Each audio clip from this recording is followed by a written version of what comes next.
الحمد لله نحمده ونستعينه ونستغفره ونؤمن به ونتوكل عليه ونعوذ بالله من شرور أنفسنا ومن سيئات أعمالنا من يهده الله فلا مضل له ومن يضلله فلا هادي له ونشهد أن لا إله إلا الله وحده لا شريك له ونشهد أن محمدًا عبده ورسوله أما بعد فإن خير الحديث كتاب الله وخير الهدي هدي محمد صلى الله عليه وسلم وشر الأمور محدثاتها وكل محدثة بدعة وكل بدعة ضلالة وكل ضلالة في النار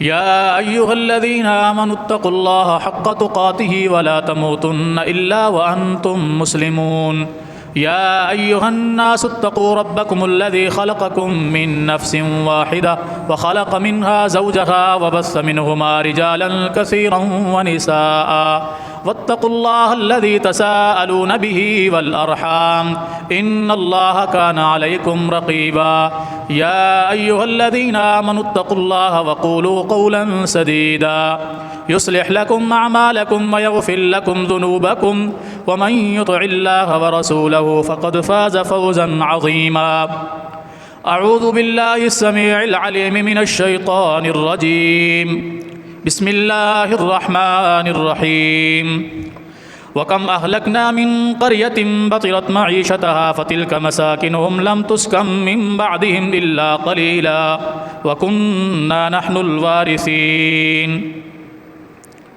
اللهم صل على محمد وعلى آل محمد كما صليت على إبراهيم وعلى آل إبراهيم إنك حميد مجيد اللهم بارك على محمد وعلى آل محمد كما باركت على إبراهيم وعلى آل إبراهيم إنك حميد مجيد رب اشرح لي صدري ويسر لي أمري واحلل عقدة من لساني يفقهوا قولي رب زدني علما اللهم انفعنا بما علمتنا وعلمنا ما ينفعنا وزدنا علما سبحانك لا علم لنا إلا ما علمتنا إنك أنت العليم الحكيم ہر قسم کی حمد و ثنا اللہ جل جلالہ کے لیے بے شمار بے حد و حساب درود و سلام ہوں امام الانبیاء امام الہدا امام الاولین والآخرین شفیع المذنبین رحمت للعالمین رؤوف الرحیم جناب محمد الرسول اللہ صلی اللہ علیہ وآلہ وصحبہ وسلم کی ذات گرامی پر سورۃ القصص کی آیت نمبر 58 میں نے آپ کے سامنے تلاوت کی ہے۔ اللہ تعالیٰ اس آیت مبارکہ میں ارشاد فرما رہا ہے کتنی ایسی بستیاں ہیں جن کو ہم نے ہلاک کر دیا کہ جب اس بستی والے اپنی معیشت اپنے کاروبار پر اترا رہے تھے اور وہ سمجھ رہے تھے کہ جو کچھ ہے بس یہی دنیا ہے اور یہ معیشت یہ کاروبار یہ دراصل کامیابی کی ضمانت ہے۔ فرمایا اے پیغمبر فتل کا مساکنہم، یہ دیکھیے ان کے گھر، اللہ اکبر، فتل کا مساکنہم، دیکھیے ان بستیوں کے حال، ان بستیوں کے گھر موجود ہیں، لم تسکم من بعدہم الا قلیلا، جب انہوں نے اپنی معیشت کاروبار پر اترانا شروع کیا تو پھر وہ تھوڑے وقت کے علاوہ رہ نہ سکے، ہم نے انہیں ہلاک کر دیا، تباہ کر دیا، لم تسکم من بعدہم الا قلیل، بہت تھوڑے تھے ان میں سے جنہوں نے اس بستی کے اندر پھر زندگی گزاری، ورنہ ہم نے تباہ کر دیا۔ وَكُنَّا نَحْنُ الْوَارِثِينَ، اور اس کے بعد اس بستی کے پہلے بھی وارث ہم تھے، بعد میں بھی ہم ہی وارث بنے۔ اس کے بعد کی بھی دو آیات اسی حوالے سے ہیں۔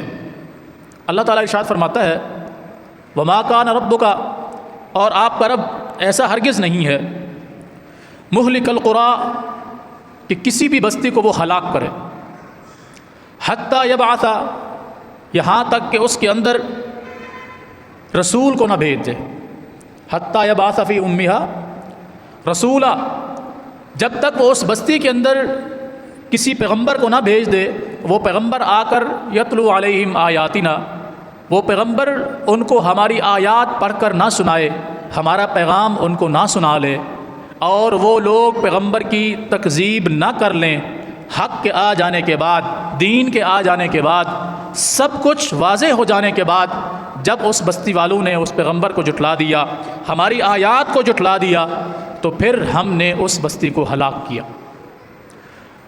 وما کننا مہلک القری، اور یاد رکھیے کہ ہم کسی بھی بستی کو ہلاک نہیں کرتے، ہم ان پر کوئی ظلم نہیں کرتے، الا واہلھا ظالمون، ہاں وہ بستی والے خود اپنے اوپر ظلم کرنے والے بن جاتے ہیں تو پھر ہمارا حکم آ جاتا ہے، ورنہ ہم تو کسی بستی کو بھی ہلاک نہیں کرتے۔ اللہ اکبر کبیر۔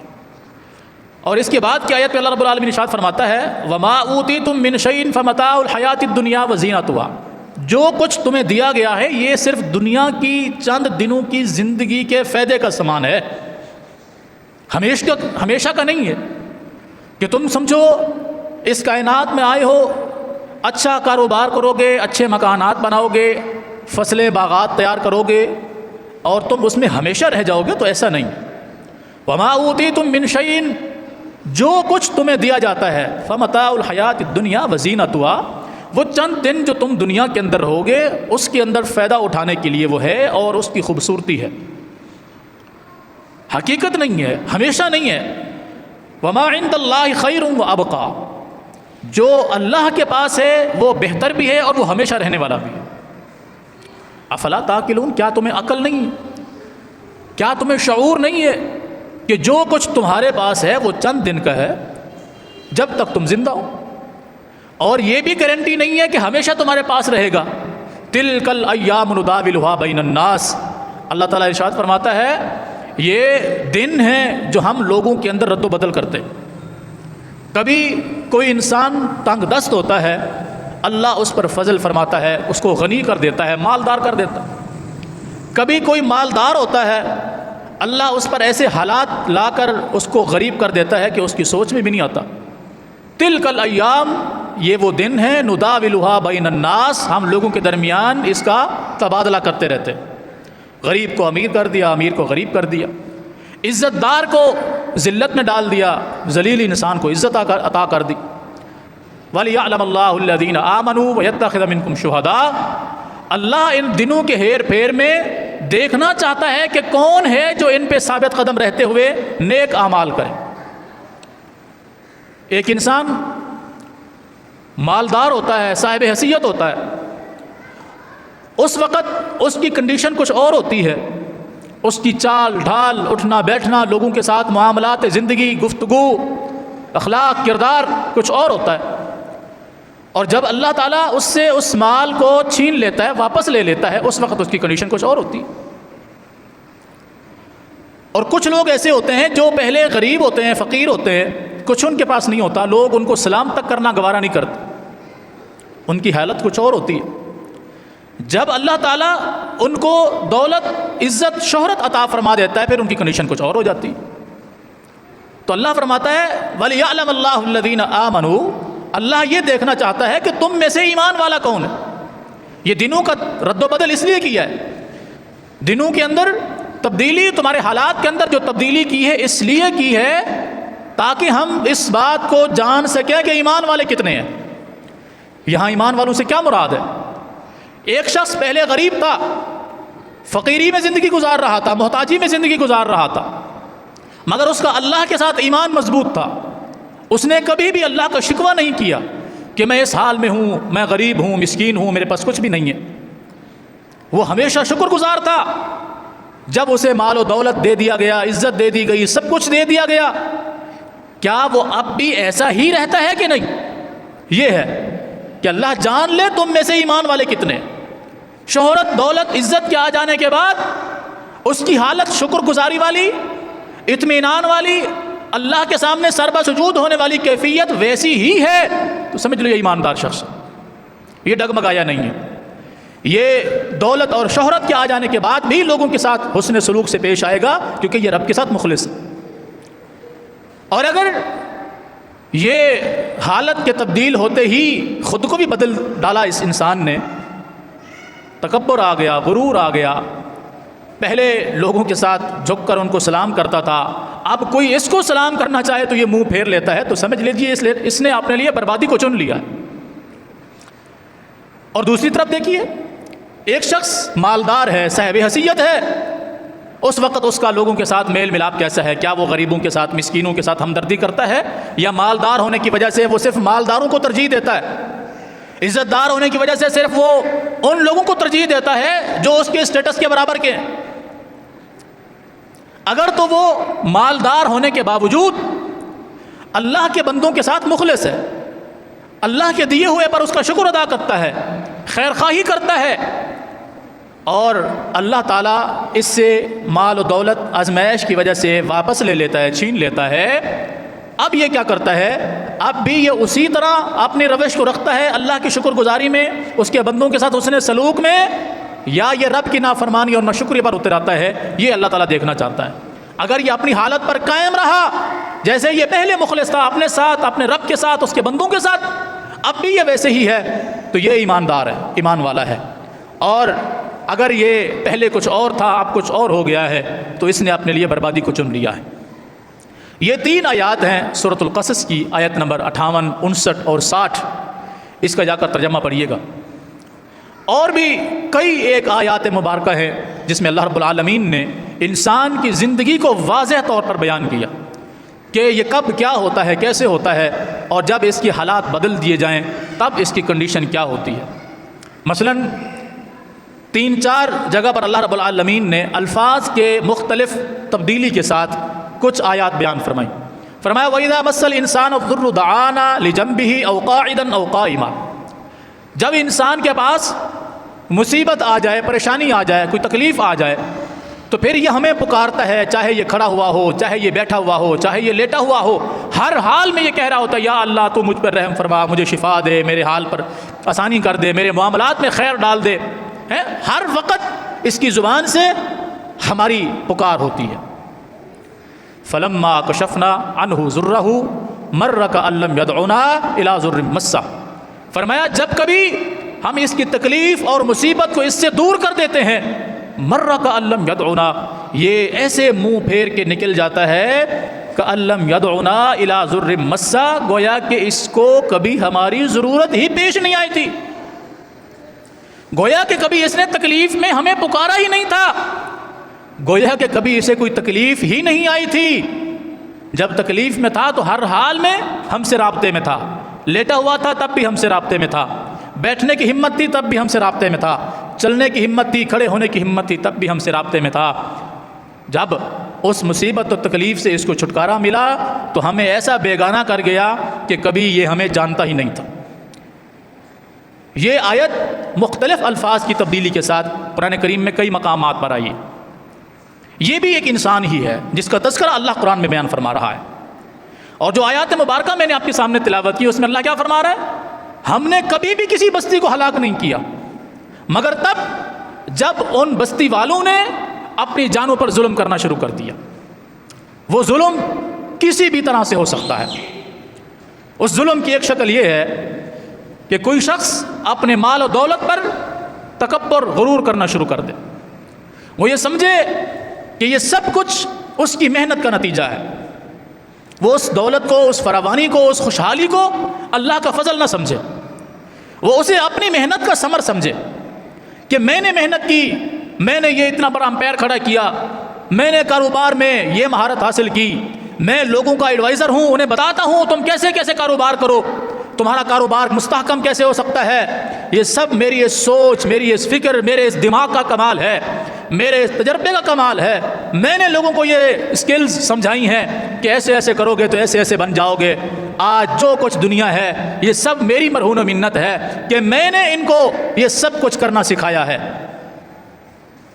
یہ کیا ہے؟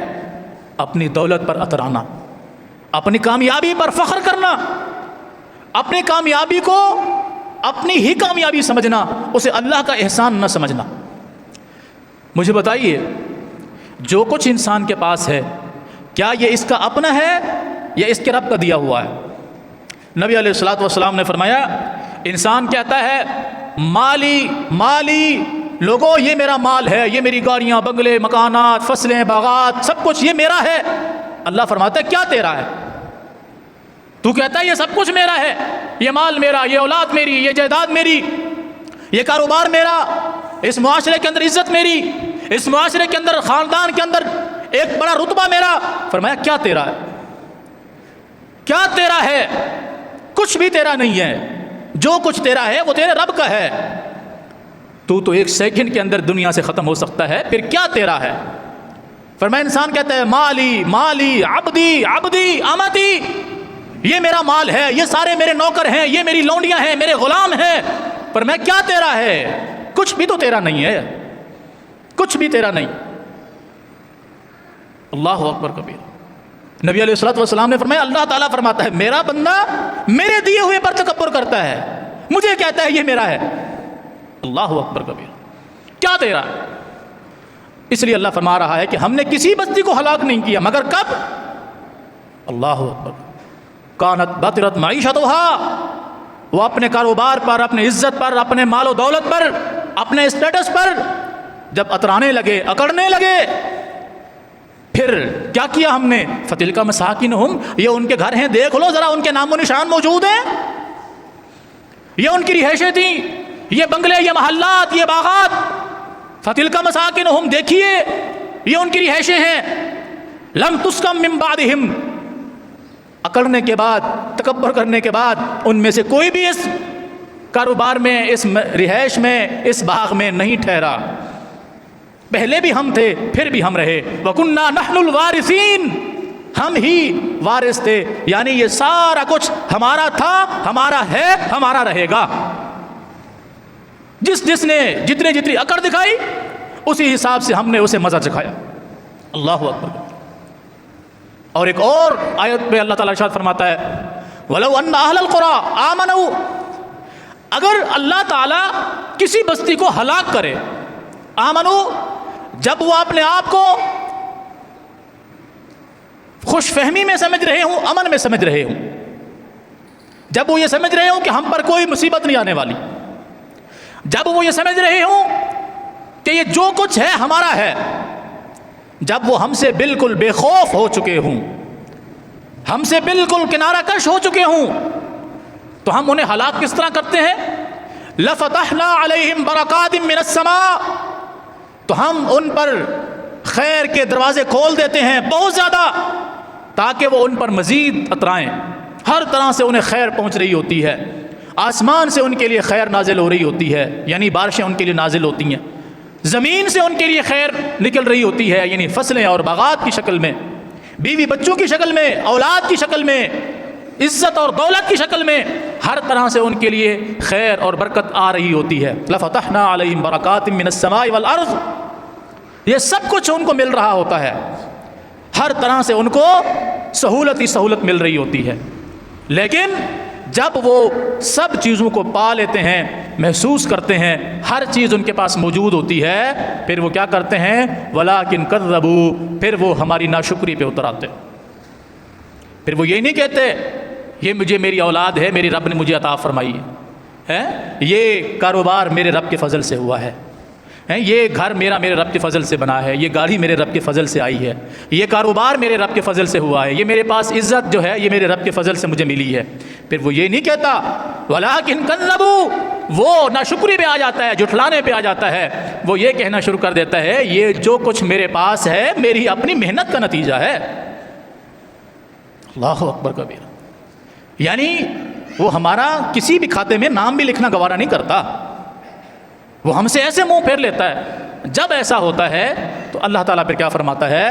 اللہ فرماتا ہے قرآن کریم کے اندر أَفَأَمِنَ أَهْلُ الْقُرَىٰ أَن يَأْتِيَهُمْ بَأْسُنَا بَيَاتًا وَهُمْ نَائِمُونَ، کیا یہ لوگ سمجھے بیٹھے ہیں کہ ان پر ہماری ہلاکت نہیں آئے گی؟ کیا یہ بے خوف ہو چکے ہیں؟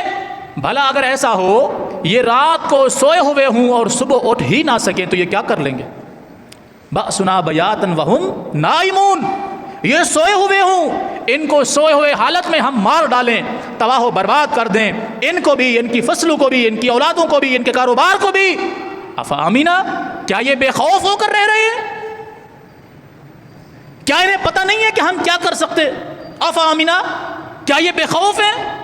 ان یاتیہم باسنا بیاتا وہم نائمون، یہ سوئے ہوئے ہوں اور انہیں اٹھنے کی توفیق نہ ہو تو یہ کیا کر لیں گے ہمارا؟ اوامنا اہل القری، کیا یہ بستی کے رہنے والے بے خوف ہو گئے ہیں؟ ان یاتیہم باسنا ضحی وہم یلعبون، کہ یہ لوگ دن کو اپنے کھیل کود میں مشغول ہوں اور ہم اسی حالت میں ان کو تباہ کر دیں، کیا یہ بے خوف ہو کر گھوم رہے ہیں؟ میں اور آپ اپنے گربان میں جھانک کر دیکھیں، کیا یہ آیات ہمارے لیے نہیں ہے کہ ہم دن کو بھی بے خوف ہو کر گھوم پھر رہے ہیں؟ نہ نمازوں کی فکر، نہ دین کی فکر، نہ کسی شے کی فکر، نہ اللہ کے ذکر کی فکر، نہ اس کے شکر کی فکر۔ بس صبح ہوتی ہے، شام ہوتی ہے، یوں ہی زندگی تمام ہوتی ہے، کسی چیز کی ٹینشن نہیں ہے، فکر نہیں ہے، غور نہیں ہے، شعور نہیں ہے۔ اللہ پوچھ رہا ہے اوامن اہل القری ان یاتیہم باسنا ضحی، ہم انہیں دن کے کسی حصے میں جب یہ کھیل کود میں مشغول ہوں اس حالت میں ہم ان کو تباہ کر دیں، کیا یہ ہم سے بچ سکتے ہیں بھلا؟ آج یہ جو مصیبتیں پریشانیاں ہم پر آ رہی ہیں، کیوں آ رہی ہیں؟ ان قرآن کی آیات بینات پر غور کریں کہ کیا یہ ہمارے اعمال کی وجہ سے نہیں آ رہی؟ اور جب اللہ کی طرف سے کوئی مصیبت پریشانی آتی ہے تو پھر وہ کسی خاص گروہ، جماعت یا بستی کو نہیں ملتی، وہ پھر سب کو اپنے لپیٹ میں لے لیتی ہے۔ وہ مصیبت، وہ تکلیف، وہ پریشانی، وہ پھر بستیوں کو ہلاک کر دیتی ہے۔ ابھی آپ دیکھیں، اللہ کی پناہ، اس وقت پنجاب بھر میں یا تقریباً پورے پاکستان میں جو سیلاب کی کیفیت ہے، سندھ میں، KPK میں، بلوچستان میں، پنجاب میں، خاص طور پہ پنجاب کی صورتحال آپ دیکھیں، بستیوں کی بستیاں اجڑ گئی ہیں، ویران ہو گئی ہیں، لوگوں کو اپنی جان کے لالے پڑے ہوئے ہیں، مال مویشیوں کو بچانے کے چکر میں ہیں، 15-15، 20-20، 25-25 فٹ زمین کے اوپر پانی کھڑا ہوا ہے۔ یہ کیا ہے؟ کیا یہ ہماری بداعمالیوں کا نتیجہ نہیں ہے؟ ہماری ناشکریوں کا نتیجہ نہیں ہے؟ ہماری بغاوتوں کا نتیجہ ہے کہ نہیں ہے؟ جو بچے ہوئے ہیں وہ سمجھ رہے ہیں کہ ہم تو بچ گئے نا، ہمارا تو کچھ نہیں ہوا۔ اللہ اکبر کبیرہ، ہم نے کیا سیکھا پھر اس میں سے؟ ان پر آیا ہے عذاب، ہم پر نہیں آ سکتا۔ اور یاد رکھیے، اللہ تعالیٰ کی طرف سے جب عذاب نازل ہوتا ہے تو 3 صورتیں اس کی ہوتی ہیں، 3 صورتیں لوگوں کے لیے۔ پہلی صورت، وہ عذاب کچھ لوگوں کے لیے بطور عذاب کے ہوتا ہے، وہ آفت، وہ مصیبت کچھ لوگوں کے لیے بطور سزا کے، بطور عذاب کے ہوتا ہے۔ جو گناہگار ہوتے ہیں ہم جیسے، ہیں ناشکرے، بے دین، دین کے باغی، بعض لوگوں کے لیے وہ کیا ہوتا ہے؟ عذاب، سزا۔ اور دوسری قسم کے وہ لوگ ہوتے ہیں جن کے لیے وہ سزا نہیں ہوتی، عذاب نہیں ہوتا، بلکہ ایک مصیبت کے اوپر آزمائش ہوتی ہے۔ اللہ آزمانا چاہتا ہے، ان کا گناہ نہیں ہوتا، ان کا قصور نہیں ہوتا، اللہ پھر بھی ان کو آزماتا ہے کہ دیکھوں اشکر ام اکفر، یہ شکر گزار بنتے ہیں یا ناشکری کرتے ہیں، وہ ان کے لیے آزمائش ہوتی ہے۔ اور تیسری صورت ہوتی ہے جو اس عذاب سے بچ جائیں، ان کے لیے وہ تیسری صورت یہ ہے کہ ان کے لیے وہ عبرت ہے کہ یہ عذاب انہیں بھی پہنچ سکتا تھا۔ جن پر عذاب آ چکا ان کی 2 قسمیں، بعض کے لیے سزا ان کے اعمال کی، اور بعض کے لیے آزمائش کہ اب یہ شکر کرتے ہیں یا ناشکری کرتے ہیں۔ اور تیسرا طبقہ جو بچ جاتا ہے ان کے لیے وہ کیا ہوتا ہے؟ عبرت ہوتی ہے کہ یہ نصیحت حاصل کرے کہ آج ان پر یہ مصیبت آئی ہے، کل ہم پر بھی آ سکتی ہے، ہم بھی اللہ کی پہنچ سے دور نہیں ہیں، اللہ کی گرفت اور اس کی پکڑ سے دور نہیں ہیں۔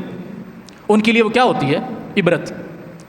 جن کے لیے یہ مصیبت اور تکلیف عبرت ہو، ان پر ذمہ داری بڑھ جاتی ہے، ان پر ذمہ داری بڑھ جاتی ہے کہ اب یہ اپنے ان مصیبت زدہ بھائیوں کے لیے، بہنوں کے لیے، مسلمانوں کے لیے کیا کرتے ہیں؟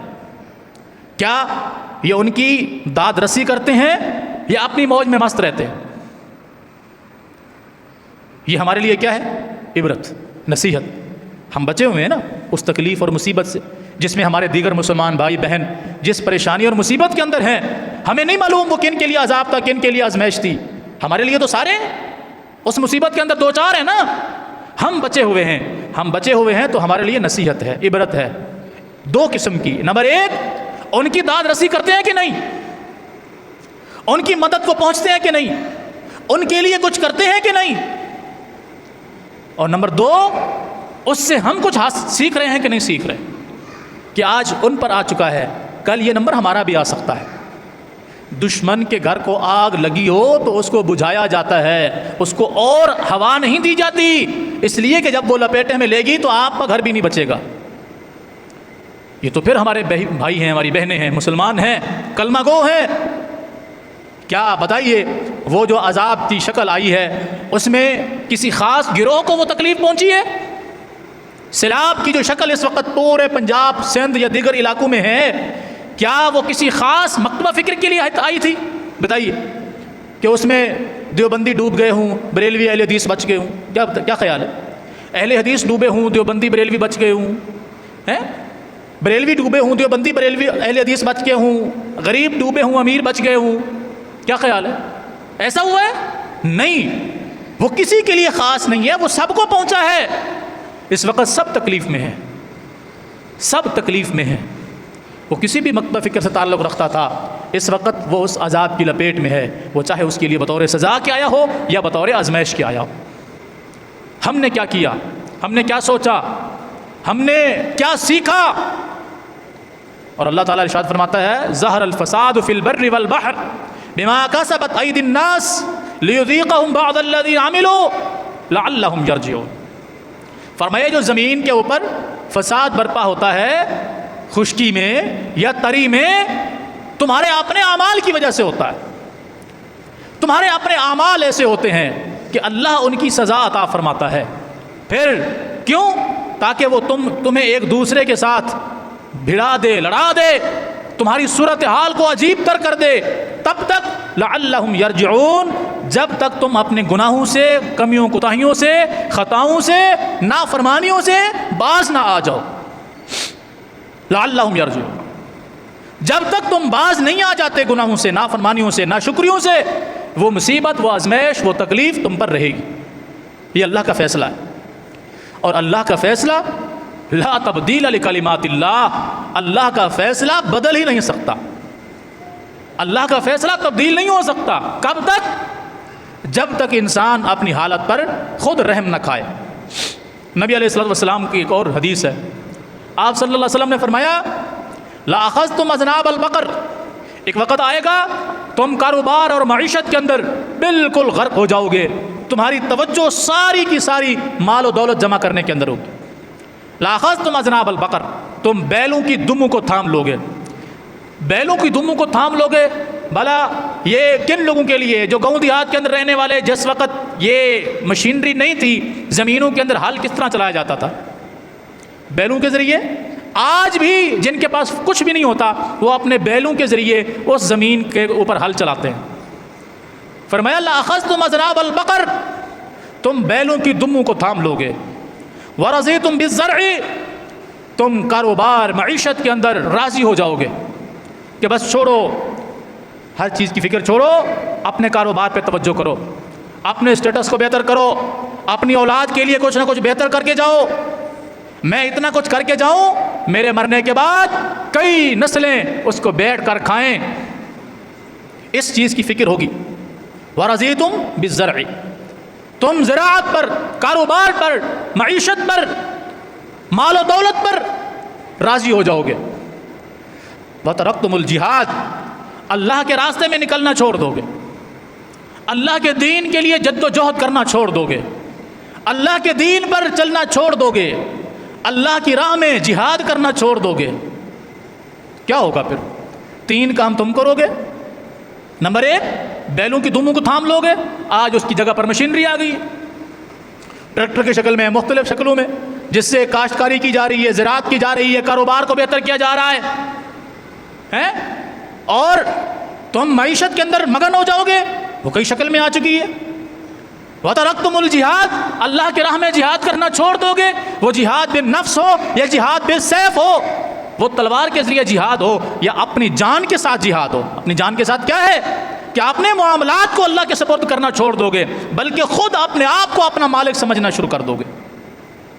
جب تین کام تم کر لو گے تو پھر اللہ کی طرف سے انتظار کرو، کیا؟ سلط اللہ علیکم ذلہ، اللہ تمہارے اوپر ذلت، رسوائی اور مسکینی کو مسلط کر دے گا۔ اللہ تعالیٰ ذلت اور رسوائی کو تم پر مسلط کر دے گا، سب کچھ ہوتے ہوئے بھی کچھ نہیں ہوگا۔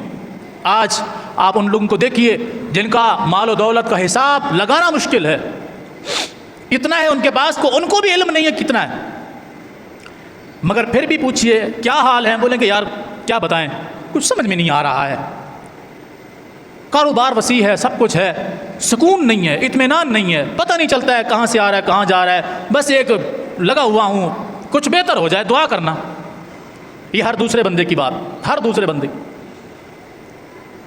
سب کچھ ہونے کے باوجود بھی کچھ نہیں ہے، یہ اللہ کی طرف سے عذاب ہے کہ نہیں؟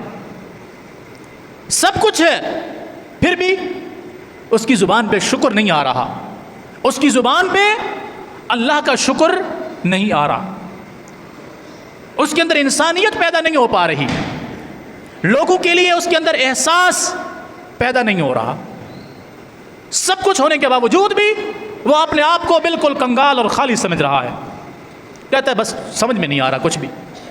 سلط اللہ علیکم ذلہ، اللہ بربادی کو تمہارے اوپر مسلط کر دے گا۔ بربادی اور کس طرح ہوتی ہے؟ سب کچھ ہوتے ہوئے بھی اگر کسی کو چین اور سکون نصیب نہ ہو، اس سے بڑی بربادی کی کوئی علامت ہے؟ دن ہے تو تب بھی اس کا میڈیسن پہ گزر رہا ہے، سوتا ہے رات کو تب بھی میڈیسن لے کے سوتا ہے کہ نیند آ جائے، سکون آ جائے، نہیں ہے۔ سلط اللہ علیکم ذلہ، ہم نے تین کام کیے، بیلوں کی دموں کو تھام لیا، یعنی زراعت کے اندر مشغول ہو گئے، کاروبار کے اندر مشغول ہو گئے، اللہ کی راہ میں نکلنا چھوڑ دیا۔ اللہ نے ایک ہی کام کیا، تین کاموں کی سزا اللہ نے ایک ہی دی کہ ہماری زندگیوں سے سکون ختم کر دیا، مصیبتیں ہم پر ڈال دیں، پریشانیاں ہم پر ڈال دیں۔ اور نبی علیہ الصلوۃ والسلام نے فرمایا کب تک یہ رہے گا سلسلہ؟ فلا ينزعه حتى ترجعوا الى دینکم، جب تک تم اپنے دین کی طرف واپس نہیں آؤ گے اللہ تم پر سے یہ چیزیں نہیں ہٹائے گا۔ یہ گارنٹی ہے رسول اللہ صلی اللہ علیہ وسلم کی۔ میں سمجھتا ہوں کہ نہیں ابھی میرے حالات ٹھیک نہیں ہیں، بس ان قریب ٹھیک ہو جائیں گے، یہ میرا دعویٰ ہے صرف کہ ابھی ٹھیک نہیں ہے، محنت کروں گا، میرے بچے بڑے ہو گئے، یہ بھی میرے ساتھ محنت کریں گے، بس ان قریب ہم ٹھیک ہو جائیں گے، حالات ہمارے بہتر ہو جائیں گے۔ ہم کہتے ہیں کہ نہیں کہتے؟ اللہ کے رسول گارنٹی دے رہے ہیں فلا ينزعه، اللہ اس ذلت اور رسوائی کو تم سے نہیں ہٹائے گا۔ میں کہتا ہوں نہیں ٹھیک ہو جائے گا، بس ابھی میں نے یہ مکان بنا لیا ہے، اس کی بھی آمدن شروع ہو جائے گی، وہ میں نے فلاں پلاٹ خریدا ہے، اس کی بھی آمدن شروع ہو جائے گی، دو بچے میرے اپنی نوکری پہ لگ گئے ہیں، تیسرا لگنے والا ہے، حالات بہتر ہو جائیں گے۔ یہ میری سوچ ہے، اور اللہ کا فیصلہ کیا ہے؟ فلا ينزعه، اللہ یہ حالات بہتر نہیں ہونے دے گا۔ کیوں نہیں ہونے دے گا؟ حتی ترجعوا الی دینکم، جب تک تم دین کی طرف واپس نہیں آؤ گے اللہ تمہارے حالات بہتر نہیں کرے گا۔ یہ گارنٹی دی ہے محمد الرسول اللہ صلی اللہ علیہ وسلم نے۔ جاؤ دنیا کی کوئی طاقت ڈھونڈ کر لاؤ جو میرے پیغمبر صلی اللہ علیہ وسلم کی زبان اطہر سے نکلے ہوئے کلمات کا مقابلہ کر سکے۔ اور پھر آئیے قرآن کریم کی ان آیات کی طرف کہ ہم نے کسی بھی بستی کو ہلاک نہیں کیا الا واہلھا ظالمون، مگر جب وہ خود اپنی جانوں پر ظلم کرنے والے بن گئے۔ میں ہر جمعے اور اسی طرح ہر مسجد میں ہر عالم ہر جمعے ہر درس میں نصیحت کر رہا ہوتا ہے، سمجھا رہا ہوتا ہے، لوگوں اللہ کے دین کی طرف آ جاؤ، نمازوں کی فکر کر لو، دین کی فکر کر لو، اپنے اور اپنے گھر والوں کی فکر کر لو۔ ہمارے کان میں جوں تک رینگتی ہے؟ نہیں، مولوی ہیں لگے رہتے ہیں، ان کا کام کیا ہے؟ لگا رہنے دو ان کو۔ مجھے بتائیے، عالم کا کام ہے لوگوں تک بات پہنچا دینا، گریبان سے پکڑ کر ان کو مسجد میں لانا اس کا کام نہیں ہے۔ مجھے اپنی فکر ہونی چاہیے، میں نماز نہیں پڑھتا، میری بچی نماز نہیں پڑھتی، میرا بیٹا نہیں پڑھتا، میری بیوی نہیں پڑھتی، مجھے فکر ہونی چاہیے۔ جتنی فکر میرے لیے ایک عالم دین کر رہا ہے، ممبر پہ کھڑا ہوا، مصلی پہ بیٹھا ہوا ایک عالم دین مجھے بار بار نصیحت کر رہا ہے، تو مجھے فکر ہونی چاہیے کہ نہیں ہونی چاہیے؟ ہاں، میں اس مولوی پر احسان کرتا ہوں، جمعے والے دن جا کر مسجد میں اپنا منہ دکھا آتا ہوں، دیکھ میں مسلمان ہوں، میں جمعے میں آیا ہوا ہوں۔ اس مسجد میں بھی اور ہر مسجد میں یہی حال ہے۔ ورنہ مجھے بتائیے کہ جتنے میرے بھائی بہن اوپر نیچے مسجد میں ہی موجود ہیں، باقی نمازوں میں ہم کہاں ہوتے ہیں بھلا؟ بتائیے۔ آج ٹائم مل گیا ہے 1 گھنٹہ پورا مسجد میں آنے کے لیے۔ عام دنوں میں ظہر کتنی دیر میں ہو جاتی ہے؟ عصر کتنی دیر میں ہو جاتی ہے؟ مغرب کتنی دیر میں ہو جاتی ہے؟ عشاء کتنی دیر میں ہو جاتی ہے؟ فجر کتنی دیر میں ہوتی ہے؟ تمام مساجد کی یہ حالت ہے کہ فجر میں یا امام ہوتا ہے یا 2 بندے ہوتے ہیں۔ کیوں؟ کیا ہمیں اپنی فکر ہے؟ اور جب ہمیں اپنی فکر نہیں ہے، میرے رب کی قسم، میرے رب نے اس میں فیصلہ فرما دیا ہے کہ پھر ہمیں بھی تمہاری فکر نہیں ہے۔ فرمایا ہمیں تمہاری فکر نہیں ہے۔ افامن اہل القری، کیا یہ بے خوف ہو کر زندگی گزار رہے ہیں؟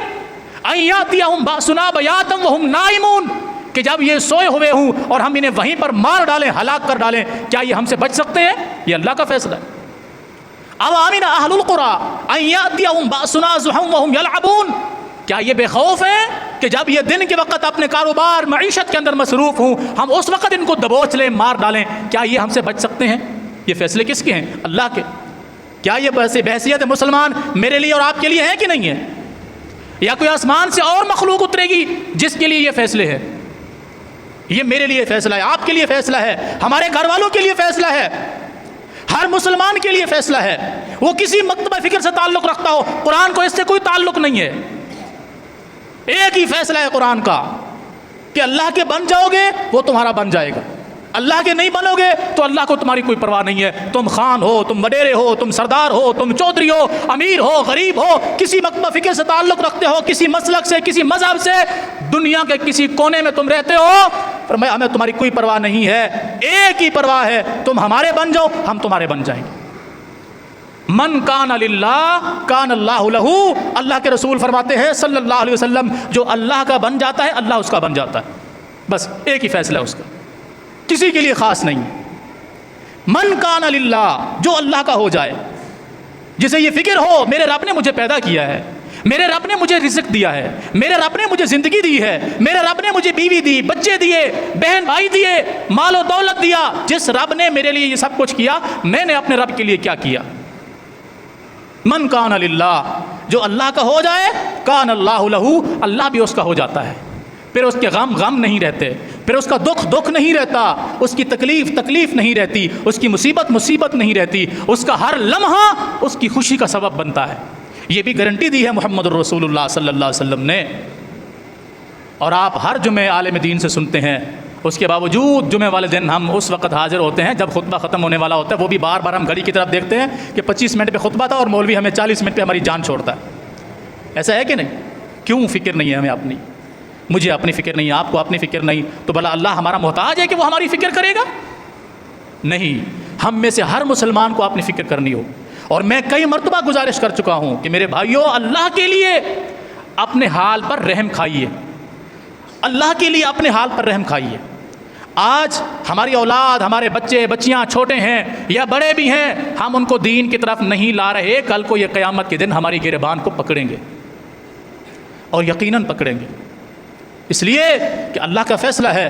اللہ کے رسول صلی اللہ علیہ وسلم نے فرمایا کلکم راعن، تم میں سے ہر بندہ نگہبان ہے، سردار ہے، تم میں سے ہر بندہ سربراہ ہے۔